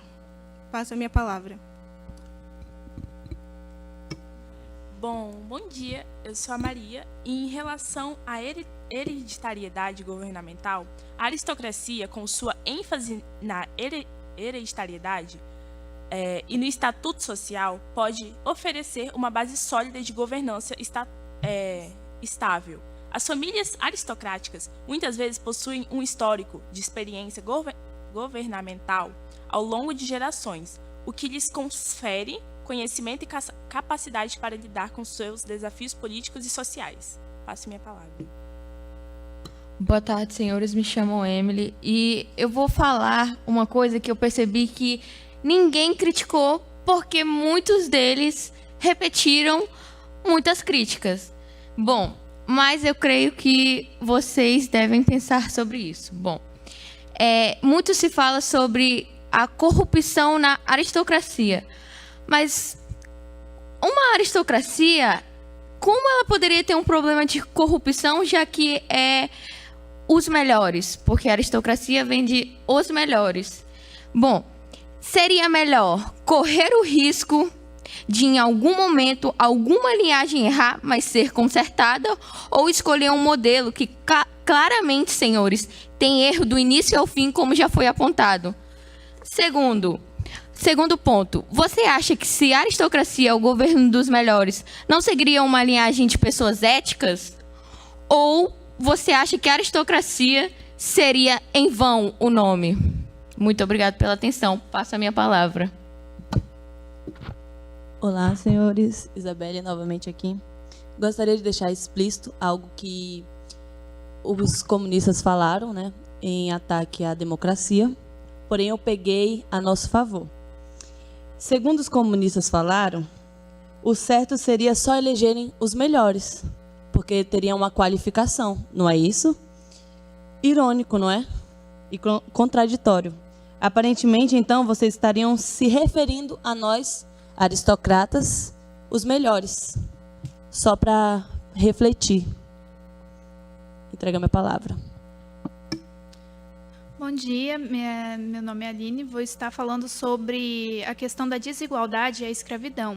A aristocracia que nós estamos defendendo está voltada ao bem-estar social, e para isso o grupo aristocrático não tem o objetivo de conseguir o melhor para si mesmo, e sim para a sociedade. Logo, um dos objetivos é conseguir o melhor para todos, tanto para o grupo que está comandando, tanto para o que está sendo comandado. Logo, a desigualdade e a escravidão são coisas que é o objetivo de serem extinguidos. Outra coisa que foi falado foi sobre a guerra no Paraguai, caso ele fosse ser invadido. Não, guerra do Paraguai não, caso o Paraguai fosse ser invadido. Isso seria uma decisão que seria tomada de forma, assim, parlamentar, buscando o melhor para toda a sociedade, e não apenas para o grupo que estava tomando essa decisão. Também foi pontuado sobre... Deixa eu ver... da Guerra do Paraguai, que em relação a quem seria o culpado a isso. De certa forma, o povo poderia ser considerado culpado, pois a aristocracia ela só existe porque o povo permite que ela exista. Obrigada, a gente termina por aqui.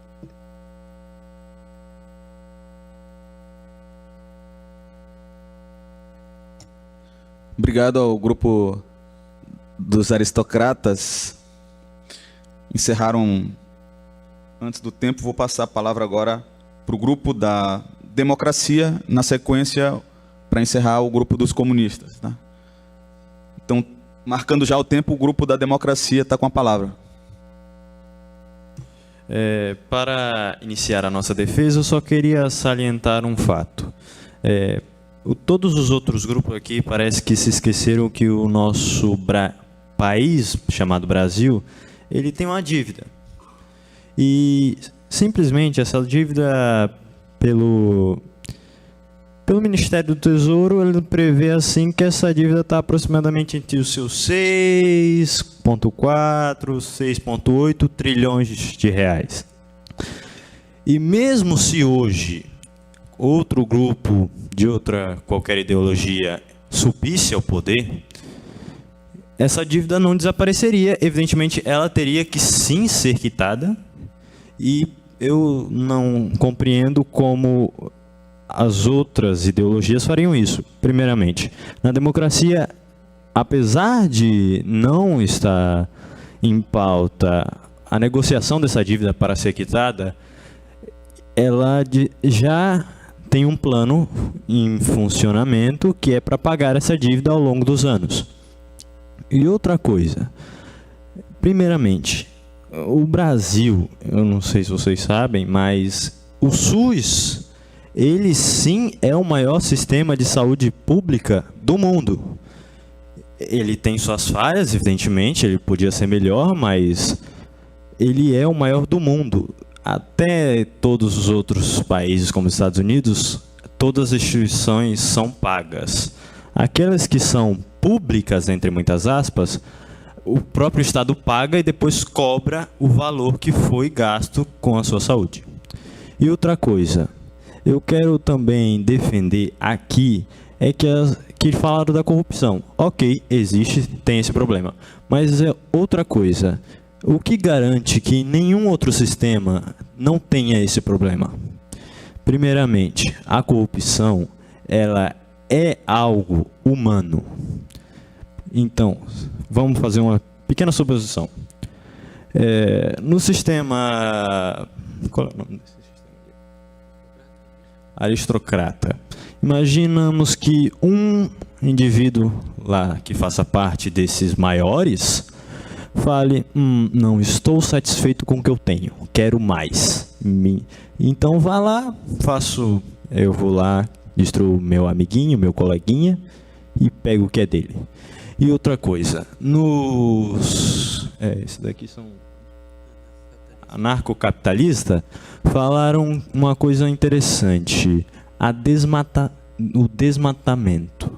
Tá, vamos salientar um pouco. Tá, existem leis, estão em vigor essas leis, e elas só não estão sendo cumpridas pelo povo, pelos fazendeiros, inclusive.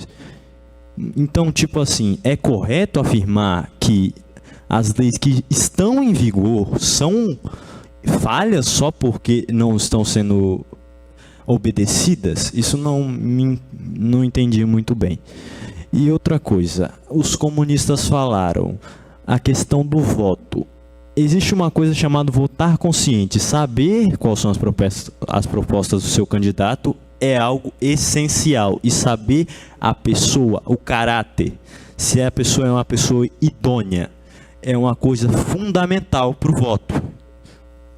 Agora eu passo a palavra aqui para o meu companheiro, que agora ele vai salientar um pouco mais. Primeiramente, bom dia. Meu nome é Luiz Miguel e eu queria responder a uma crítica que os anarcocapitalistas fizeram, que é a falta de conscientização do indivíduo. Então, a educação ela é uma pauta muito importante, forma a ética e a moral do indivíduo. Como dizia Immanuel Kant, o ser humano é aquilo que a educação faz dele. Então, aí, né, na educação, é bom conscientizar o indivíduo de que ele tem esse direito de cobrar dos políticos que não fazem e não cumprem as suas propostas. Por exemplo, essa Assembleia aqui. Todo cidadão tem direito de ir e vir aqui, entendeu? E cobrar essas propostas que talvez não estão sendo executadas ou o tal político não fez. Passa a palavra.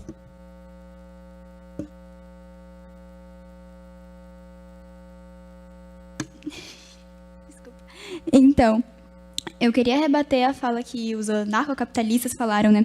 Que somos um sistema que é uma escravidão, mas nós escolhemos nossos mestres de 4 em 4 anos, né? Isso está totalmente errado. Nós temos o direito e o dever de cobrar os governantes que a gente coloca no poder. Também podemos fazer impeachment. É a nossa obrigação, como bons eleitores, e ter a conscientização de quem a gente coloca no poder. Porque a gente é o governo do povo. Então, falaram que a gente não leva em conta os problemas causados na natureza. Nós não podemos mudar as consequências da nossa colonização. Mas temos órgãos e soluções para esse problema. Um exemplo é o IBAMA, que ele é o órgão responsável por conceder ou não o licenciamento ambiental de empreendimentos e autorização do uso de recursos naturais, além da fiscalização do controle ambiental. Também temos o ICMBio, que ele faz gestão de todas as unidades de conservação federais. Eu passo a palavra para o Lohan. Bom dia. Eu quero ressaltar sobre a educação. Devido à nova educação, levamos o estudo para regiões que eram de difícil acesso, como tribos indígenas e regiões rurais, que, como dito pelos amigos do consumismo, foram esquecidos pelo sistema e, devido à educação, mostramos que não esquecemos deles. Eles são importantes, são brasileiros. Outra coisa, ressaltando sobre os indígenas, como eles podem falar que a gente esquece dos nossos povos tradicionais originários, sendo que temos também órgãos que têm responsabilidade de proteger eles, como a FUNAI. Ela tem como prioridade a realização de estudos e pesquisas sobre os povos indígenas brasileiros. Também auxiliam a delimitação e demarcação das terras indígenas e protegem seus territórios.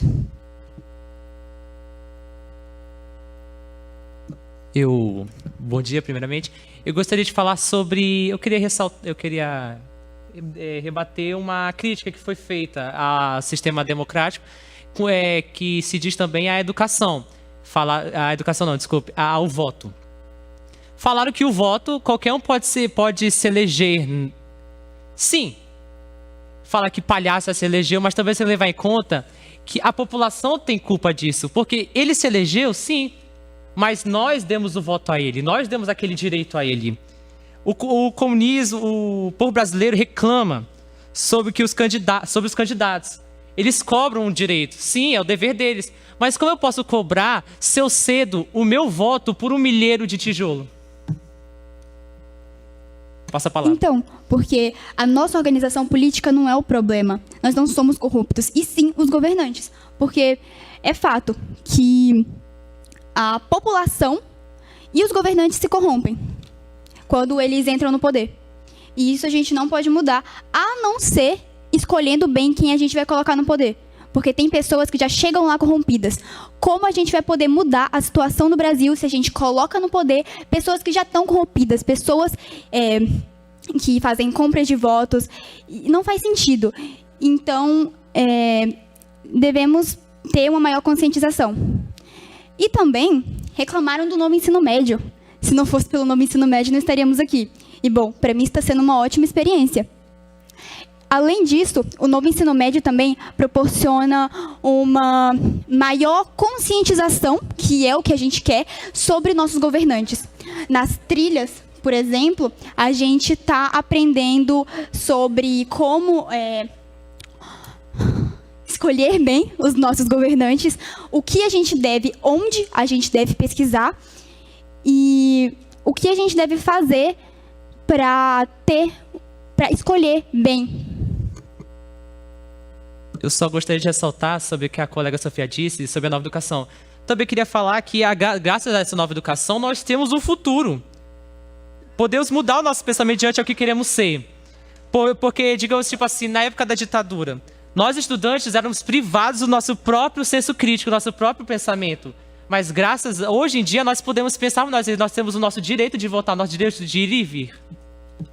Passo a palavra. Como é o teu nome mesmo? Pedro Henrique. Pedro. Eu queria rebater uma crítica que fizeram, que foi sobre os funcionários públicos que prestam concurso para exercer sua função. Primeiramente, sim, eles prestaram concurso e têm que fazer uma prova para provar que são capacitados para exercer a sua profissão. Então eu não entendi qual foi a crítica.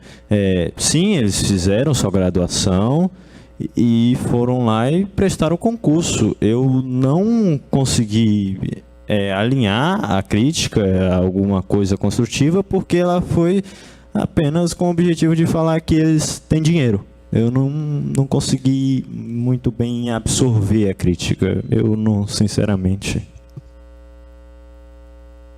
Bom, o tempo de vocês se encerrou, então vou passar a palavra para o grupo dos comunistas encerrar essa segunda etapa do debate, tá? Marcando agora, a palavra está com vocês. Eu sou o Kaique, do grupo dos comunistas. Eu gostaria de refutar os democratas, porque aparentemente eles não sabem o que é o comunismo, né? Aqui, primeiramente, o comunismo nunca foi implantado. O primeiro partido foi o socialismo. O que é o socialismo? O socialismo que é implantado antes do comunismo ser implantado. Então, ele nunca foi implantado em nenhuma sociedade e não é implementado. Então, parece que se perderam aí, né? E não sabem muito bem, não souberam muito bem o que falar. E o comunismo, ele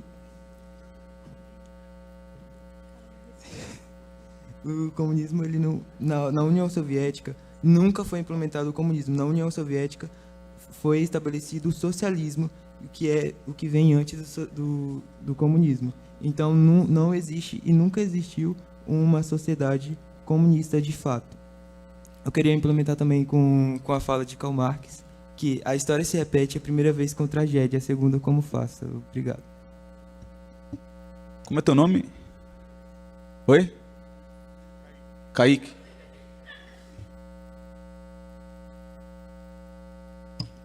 Bom dia. Bom, eu gostaria de rebater uma crítica que fizeram ao comunismo. Na verdade, não foi uma crítica, né? Foi uma pergunta, uma questão, uma dúvida referente a qual a garantia de que o comunismo não se tornaria uma situação como a União Soviética. Bom, eu vou explicar. Enfim, eu vou explicar primeiro o que é o comunismo, para aqueles que vieram estudando somente o próprio grupo e não o restante, tá? O comunismo é uma ideologia política, social e econômica que contraria o capitalismo, no qual se existe uma sociedade igualitária, não há propriedade privada e, consequentemente, sem classes sociais ou a necessidade de um Estado. De cada qual, uma citação do Karl Marx referente a isso, de cada qual, segundo sua capacidade, a cada qual segundo a sua necessidade. Então é importante ressaltar que não existiria um Estado e não existiria um absolutismo. Logo, não se tornaria uma União Soviética, tá? Outra coisa que citaram aqui foi os aristocratas, né? Que perguntaram qual seria o lugar dos camponeses e dos ladrões dentro do comunismo. Eu vou responder só a primeira etapa, porque os ladrões, a Mariana vai responder daqui a pouco. Os criminosos, perdão, mas é que foi a palavra usada anteriormente. O lugar dos camponeses, apesar da gente não estar no Diário de uma Princesa ou em uma série da Netflix, então são os proletariados, o lugar deles vai ser em todo lugar. Exatamente por não existir um Estado, é tudo do povo. E é o povo dentro do povo. Sem um Estado, sem um governo. Ou seja, é a maior prova de democracia que tem. Porque é o povo pelo povo. Até mesmo mais democrata que os democratas, porque a democracia não é acessível. Uma prova disso, Derek, é que você não possui o documento de identificação. Assim como muita gente não possui e não tem a acessibilidade de tirar um título de eleitor. Os povos tradicionais são um exemplo disso, que às vezes não conseguem vir se locomover para votar e etc. E não tem essa acessibilidade. Tá? Eu vou passar para Mariana. É para ti, Mariana? Isso, eu vou passar para Mariana. Obrigada. Mariana Zuzarte agora. Queria enfatizar novamente que o comunismo ele não estaria pregando ali totalmente a igualdade. Então, o tanto que eu recebo, ela vai receber, o coleguinha vai receber. Ele preza ali a equidade, que é de acordo com as suas necessidades, né? Só para deixar claro. E em relação aos criminosos, a gente tem que analisar desde a sua base, né? Então, a criminalidade, ela tem vários pontos. O porquê ela é causada, o que leva um ser humano a cometer tráfico de drogas, roubo, morte, assassinato, tudo isso, né? Então, a gente tem que analisar dessa base, que a Letícia vai se aprofundar nisso. Vim responder a pergunta sobre o porquê o comunismo nunca foi implantado na sua forma total. Só existiu ali o socialismo.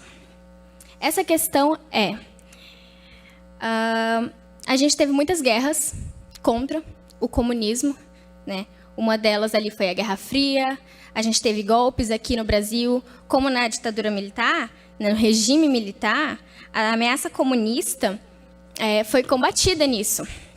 Então, muitas vezes, essa ameaça comunista ela nem existiu, mas ela é usada para justificar e reprimir a oposição política.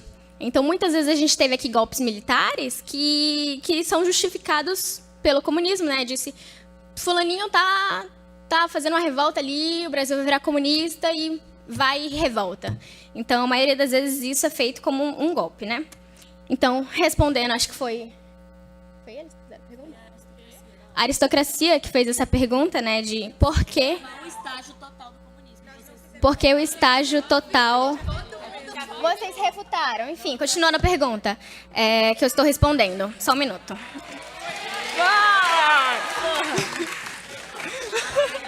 A aristocracia nunca fez essa pergunta. A gente afirmou mesmo que esse coisa, tá? Pessoal, Só um minuto o tempo que agora tá com está o no meu grupo tempo. do comunismo. Né? Pode seguir. Professor.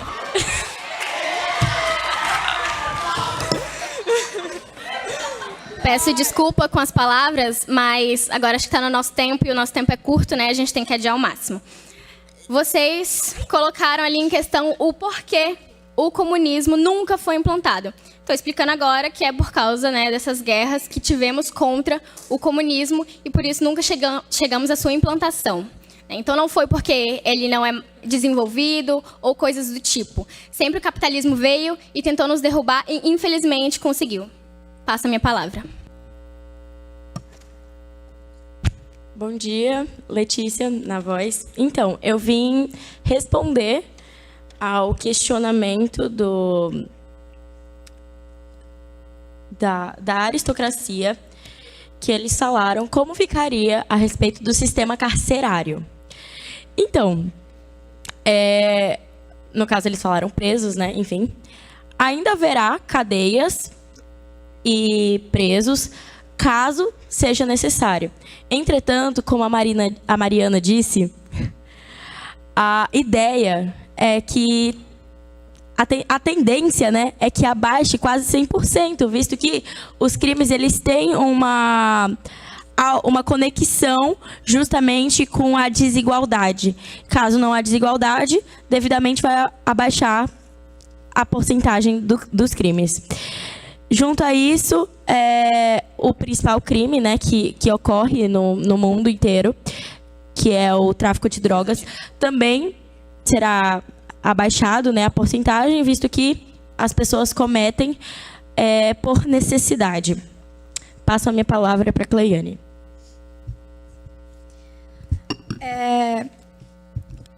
Eu queria falar sobre o que a democracia, né? O que a democracia tinha falado.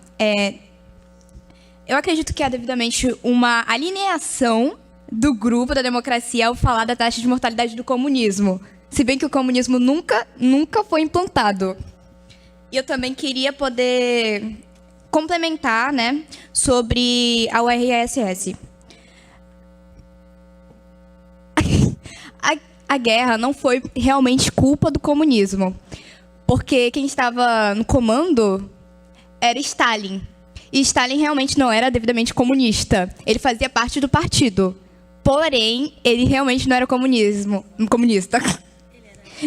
Ele era burocrático. Tanto que ele construiu uma enorme burocracia, que sem dúvida foi responsável pelas milhares de mortes. Muito obrigada. Passo a voz para a Isabelle.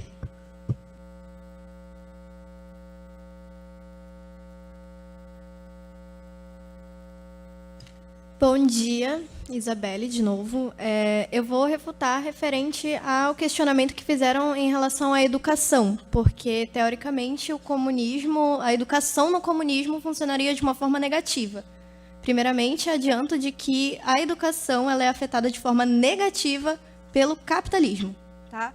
Porque o comunismo ele moldaria as crianças de forma positiva, de acordo com a aptidão delas e a capacidade de cada uma delas. Da mesma forma que a questão financeira, né, que é de acordo com as necessidades da pessoa. Tá? Novamente, queria, assim como a minha colega citou Stalin, em 2 de outubro de 1920, ele deu um discurso sobre a educação comunista no 3º Congresso da União das Juventudes Comunistas da Rússia. Basicamente, o pouco que ele falou é que é pouco provável que a nossa geração, educada na sociedade capitalista, pudesse levar a cabo a definição da sociedade comunista. Então, uma sociedade que o tempo todo é educada de forma capitalista, de que a gente precisa estudar o suficiente para, por exemplo, se formar numa faculdade de Direito, numa faculdade de Medicina, o que nem todo mundo é capaz, não é nem por falta de estudo, é por falta realmente de questão financeira.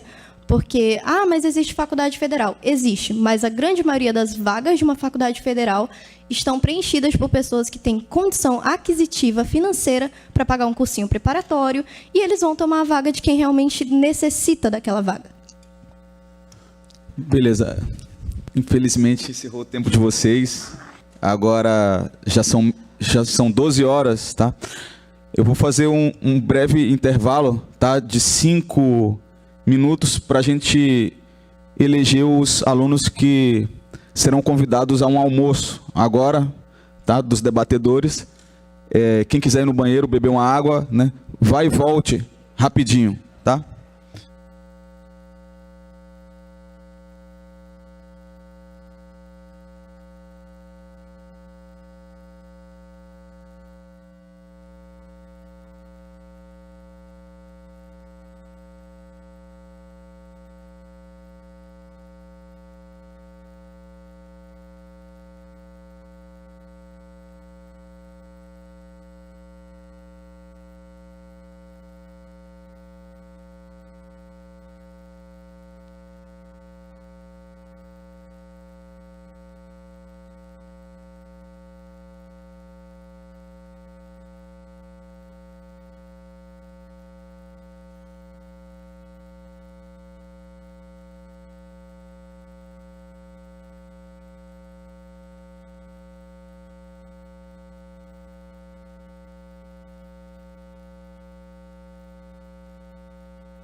irão para a churrascaria, os demais seguem para a escola, tá? Havia perguntas da plateia, eu pensei até em ler uma ou duas, só para ficar registrado, não vai dar tempo de responder. O pessoal que recolheu as perguntas, tá... Onde está? E não tem microfone aí não, né? Eu vou apresentar quando a gente tiver um momento só nosso lá na escola, tá? Bom, eu considerei aqui a opinião do professor Pedro, tá? Ele falou para mim quais alunos tinham se destacados na concepção dele. Eu estava anotando todos os argumentos e também fazendo a minha própria avaliação. Então, foi uma decisão mais conjunta, tá?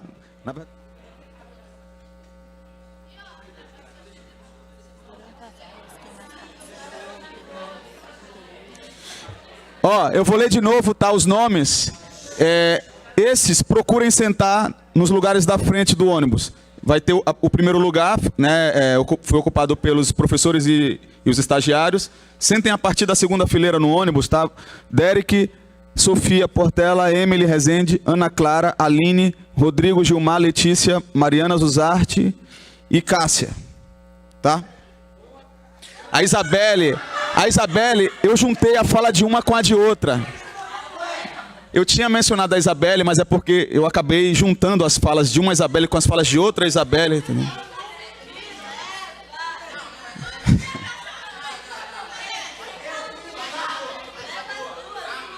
Isso é calúnia. Vocês estão convidadas aí desde que paguem o próprio prato. Ah, não, professor. R$50. Não é barato, não. Vamos se organizar para ir?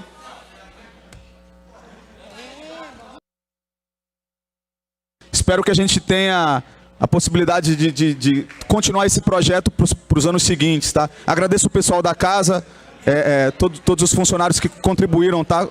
Com o sucesso da nossa atividade.